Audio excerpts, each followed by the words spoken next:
उड़ीसा का पहाड़पुर गांव और वहां पर एक विद्यालय है जिसका नाम है श्याम लक्ष्मण शिपुन उच्च प्राथमिक आवासीय विद्यालय। और यही वो विद्यालय है जहां पर द्रौपदी मुर्मू दुल्हन बनकर गई थी और उसके बाद जो हुआ वो इतिहास बन गया। आज द्रौपदी मुर्मू राष्ट्रपति का चुनाव जीत चुकी हैं और द्रौपदी मुर्मू राष्ट्रपति पद की शपथ लेंगी 25 तारीख को।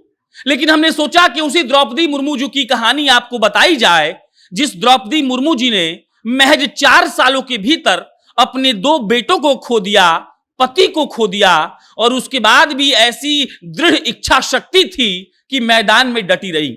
साल 2010 से लेकर साल 2014 के बीच द्रौपदी मुर्मू ने अपने बड़े बेटे, अपने छोटे बेटे और अपने पति को खो दिया।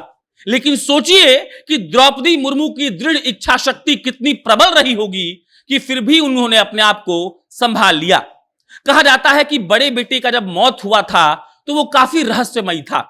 उनके बड़े बेटे कहीं पार्टी करने गए थे, पार्टी करके वापस घर आते हैं और उसके बाद कमरा बंद करके सो जाते हैं।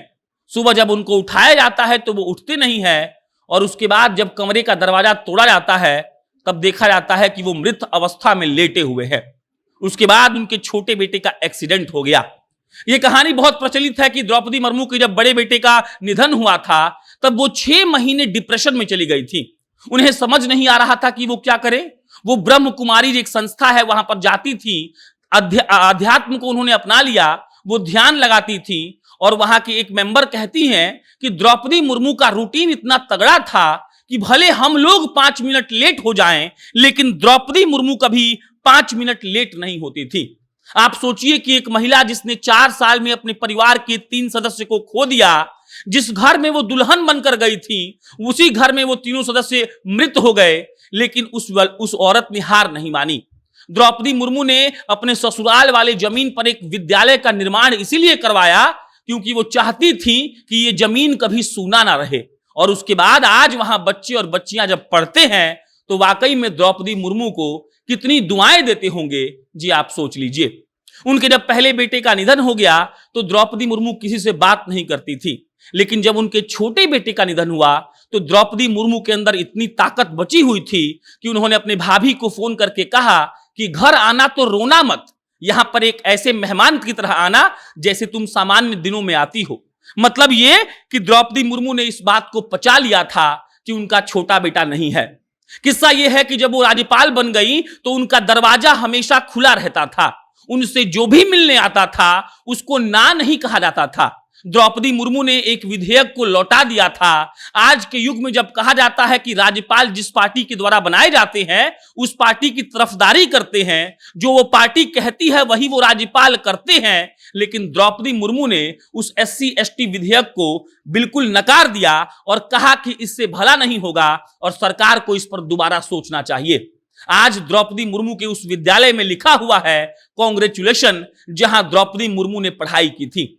गांव के लोग बताते हैं कि द्रौपदी मुर्मू के अंदर इतनी दृढ़ इच्छा शक्ति थी कि उनको लगता था कि मुझे कुछ ना कुछ करते रहना है। जब वो डिप्रेशन में थी तभी भी उन्होंने हार नहीं मानी। आज जब वो राष्ट्रपति बन जाएंगी तो सोचिए इस देश के लिए कितना सोचेंगी। एक ऐसी महिला जो राज्यपाल रही, जिनको उत्कृष्ट विधायक के पद से सम्मानित किया गया और अब जब वो राष्ट्रपति बन गई हैं तो वो गांव एकदम खिलखिला रहा है जहां से द्रौपदी मुर्मू आती हैं। तमाम वोटों के बारे में समझाया जा सकता है। यह कहा जा सकता है कि कई लोगों ने क्रॉस वोटिंग कर दिया द्रौपदी जी के पक्ष में, लेकिन इससे द्रौपदी मुर्मू जी की कहानी दब जाएगी। इसीलिए क्योंकि एक महिला जो सुदूर देहात से निकलकर आती हैं, अपने गांव को डिजिटल गांव बना देती हैं, आज वो महिला अगर देश के सर्वोच्च पद पर बैठने जा रही है तो यह हम सभी के लिए बहुत गर्व की बात है। और वैसे भी एक बात बहुत प्रचलित है कि नरेंद्र मोदी की सरकार लोगों को खोजती है, जैसे कि हम पद्म पुरस्कारों में देखते हैं। अभी हाल ही में एक फिल्म आई थी नंबी नारायणन, जिसमें हमने देखा था कि कैसे एक साइंटिस्ट जो काल इतिहास के पन्नों में कहीं खो गया था उसको नरेंद्र मोदी की सरकार ने ढूंढ कर निकाला। और वैसे ही आज महामहिम बनने जा रही द्रौपदी मुर्मू जी को भी नरेंद्र मोदी की सरकार ने खोज कर निकाला।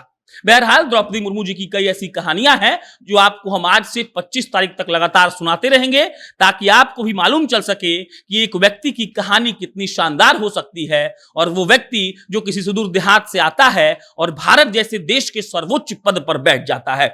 बाकी द्रौपदी मुर्मू के बारे में आप क्या सोचते हैं, कमेंट बॉक्स पर लिखकर बताइए। और उसके अलावा द्रौपदी मुर्मू जी को और भारतीय जनता पार्टी को बहुत बधाई कि उनकी प्रत्याशी जीत गई, और द्रौपदी मुर्मू जी को बधाई कि वो अब देश के सर्वोच्च पद पर बैठने जा रही हैं। जनता नेक्शन देख रहे थे आप, मेरा नाम प्रशांत राय है। बहुत बहुत धन्यवाद।